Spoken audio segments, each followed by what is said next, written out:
பரிசு நாமத்திற்கு ஸ்தோத்திரம் உண்டாவதாக. இன்றைய ஜீவவார்த்தை நிகழ்ச்சியை கேட்டுக்கொண்டிருக்கும் அனைவரையும் கர்த்தருடைய பரிசு நாமத்தினால் வாழ்த்துகிறேன், ஆசீர்வதிக்கிறேன். இன்றைய தின தியானத்திற்கு தேவன் கொடுத்த வேத பகுதி அது 1 நாளாகமம் 22ஆம் அதிகாரம் அதில் 16ஆம் வசனம். 1 நாளாகமம் 22:16 அதன் பின்பகுதி. நீ எழுப்பி காரியத்தை நடப்பி, கர்த்தர் உன்னோட இருப்பாராக என்றான்.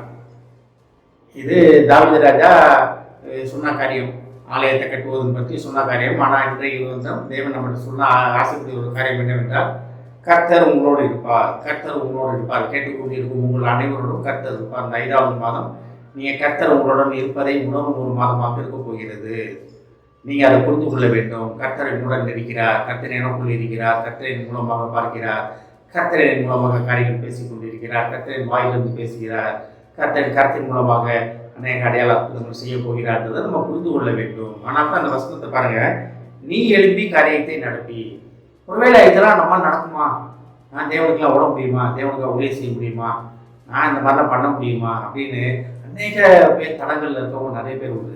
தேவனுக்கு எதாவது செய்யணும்னு ஆவல் மனசுல உண்டு. கர்த்தருக்கான எதாவது செய்யணுங்க, கட்டாயம் நான் எதாவது செய்வேன். நான் ஒரு காணிக்கையோ ஆலயம் கட்டுவதற்கு என்னோட பங்கு இருக்குதோ, இல்லை ஆலயத்தில் என்னோட பங்கு இருக்க வேண்டும், நான் வந்து தேவனுக்காக ஓட வேண்டும் அப்படின்ற எண்ணம் வந்து அநேகருக்கு உண்டு. அது அடையாள அற்புதங்கள் நான் செய்ய வேண்டும், தேவனுக்காக ஜெபிக்க வேண்டும், நாம் ஜெபம் பண்ணுற இடத்து விடுதலை கிடைக்க வேண்டும் அப்படின்னு அநேகருக்கு அந்த ஆசை உண்டு, மனசில் ஆசை உண்டு. ஆனால் நடைமுறைப்படுத்துவதில் வந்து அநேக தயக்கங்கள் உண்டு நமக்குள்ள. ஏன்னா இதெல்லாம் நடக்குமா? என் மூலமாக நடக்குமா? என்னால் முடியுமா? நான் அதுக்கு தகுதியானவனா அப்படின்ற ஒரு மிகப்பெரிய தடை நமக்கு முன்பாக இருக்கிறது.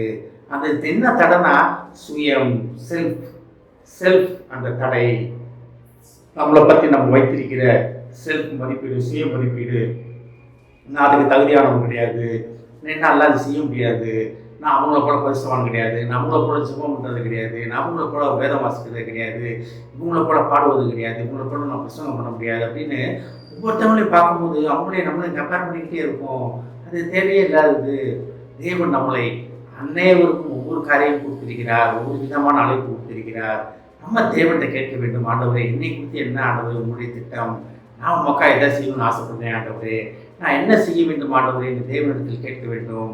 ஆனால் தான் கர்த்தர் உன்னோடு இருப்பாராக. கர்த்தர் எப்போதும் நம்மோடு இருக்கிறார், கர்த்தர் எப்போதும் நம்மளோடு இருக்கிறார். இதுதான் தாவீது ராஜா தீர்க்க தரிசனமாக சொல்கிறார். நம்ம புதிய ஏற்பாட்டு சத்தியத்தில் வாழ்றவங்க, இயேசுவின் ரத்தம் சிந்தப்பட்டதுக்கு அப்புறம் வாழ்றவங்க நம்ம. அப்போ ஆவியானவர், தேவன் எல்லாமே மூவரும் நமக்குள்ள வாசம் பண்ணிக்கிறவங்க அவங்க. அதான் நீங்களே இந்த ஆலயம் அப்படின்றாரு பவுல் அடிகளார் சொல்றாரு. அப்ப நமக்கு சகலமும் கொடுக்கப்பட்டு இருக்கிறது. நம்ம என்னால் முடியுமா முடியாதா என்ற தயக்கத்தை விட்டு வெளியே வர வேண்டும். ஆனால் தான் நீ எழுப்பி காரியத்தை நடப்பி, நீ என்ன நினைக்கிறீங்களோ தேவ சமூகத்தில் அமருங்க. ஆண்டவரே நான் அதை ஆசைப்படுறேன், ஆண்டவரே நான் அதை செய்யணும் ஆண்டவரே அப்படின்ட்டு தைரியமாக இருந்துங்க. செங்கடலுக்குள்ள மோசே பிளந்தார், செங்கடலுக்குள் பிளந்தாரு. செங்கடல் பிறந்து இவங்களும் போனாங்க, இஸ்ரேல் மக்களும் போனாங்க. பார்வோன் சேனை பின்னாலே இருந்துச்சு. ஆனால் இஸ்ரேல் மக்கள் வெளியே வந்துட்டாங்க, பார்வோன் சேனை இறந்து போனது. அதே போல யோசுவா அதாவது இப்படி வெள்ள பெருக்கெடுத்து ஓடுகிற யோர்தான்ல இஸ்ரேல் மக்கள் காலடி வைத்த உடனே தண்ணி ஒரு புவியலாக நின்றதுன்னு படிக்கணும். அப்ப நம்ம கால் எடுத்து வைக்க வேண்டும், நீ எழுப்பி காரியத்தை நடத்தி. இது நம்ம ஏன் இந்த வார்த்தையை தேவன் கொடுத்தாருல, அநேகர் இந்த எண்ணத்தில் இருக்கீங்க, இதெல்லாம் நடக்குமா, என்ன நடக்குமா அப்படின்னு கவலைப்படாதீங்க. நீங்கள் எழுப்பி காரியத்தை நடப்பீங்கள். கர்த்தராகிய தேவன், உங்களுடைய தேவன் உங்களுடனே இருக்கிறார். ஆமென். ஜெபிப்போம். எங்களை அதிகமான அட்மிட் பண்ணுவோம்.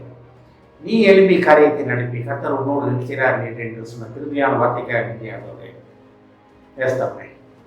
நாங்கள் உமக்காக எதாவது செய்ய வேண்டும் என்று வாஞ்சிக்கிறோம் அப்பா. உமக்காக எதாவது செய்ய வேண்டும், உமக்காக ஓட வேண்டும் என்று விரும்புகிறோம் அப்பா. ஆனால் எங்களால் முடியுமா என்ற தடை எங்களுக்கு இருக்கிறது ஆண்டவர். ஆனாலும் நீ எழுப்பி காரியத்தை நடப்பி என்று நீ எங்களுக்கு கொடுத்த கட்டளையை பற்றி கொண்டு நாங்கள் எழுப்பி உமக்காக ஓட உதவி செய்ததற்காக நன்றி ஆண்டவர். இதை கேட்டுக்கொண்டு ஒவ்வொருவரையும் ஆசீர்வதிக்கிறோம் அப்பா, ஒவ்வொரு குடும்பத்தையும் ஆசீர்வதிக்கிறோம் ஆண்டவரே. குடும்பத்தில் திருமணத்திற்காக காத்திருக்கும் ஒவ்வொரு பிள்ளைகளும் முதுகத்தை தெரிகிறோமாப்பா. நல்ல மணமகன், நல்ல மணமகளை கட்டிடுமாப்பா. அதற்கு தேவையான பண தேவைகள், பொருள் தேவைகள் அனைத்தையும் நீர் சிந்தியும் ஆண்டவரே. அவர்கள் திருமண வாழ்க்கையை உமக்கு சாட்சியுள்ள வாழ்க்கையாக வாழ உதவி செய்யும். குடும்பத்தில் உள்ள ஒவ்வொருவரையும் ஆசீர்வதிக்கும். இயேசுவின் மூலமாக கேட்கிறேன் நல்ல பிதாவே, ஆமென். கர்த்தர் உங்களை ஆசீர்வதிப்பாராக.